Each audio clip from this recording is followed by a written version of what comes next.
देती या मट्टी के परीक्षा हमारा टेंशन बढ़ल बा। पहली बार देती या मट्टी के परीक्षा हमारा टेंशन बढ़ल बा। जिला सिवाने में जाने के हमारा सेंटर पड़ल बा। जिला सिवाने में जाने के हमारा सेंटर पड़ल बा। पहली बार देती या मट्टी के परीक्षा हमारा टेंशन बढ़ल बा। जिला सिवाने में जाने के हमारा सेंटर पड़ल बा। जिला सिवाने में जाने के हमारा सेंटर पड़ल बा।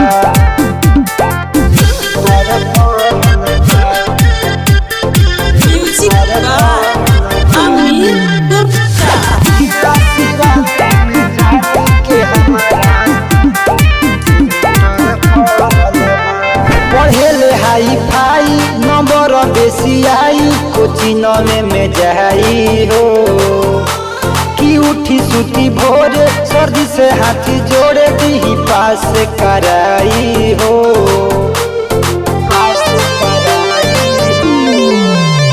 पढ़े हाई फाई नंबर बेसी आई कोचिंग में जाई हो कि उठी सुती भोरे सर्दी से हाथी जोड़े दी पास कराई हो।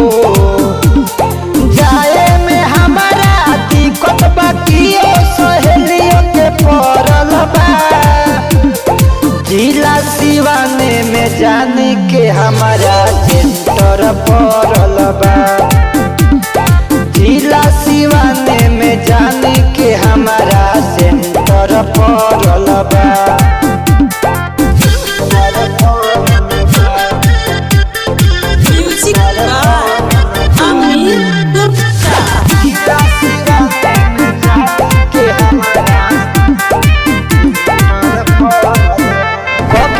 हो सिंगार दिया खूबे तैयार जले पेपर दे दे हो।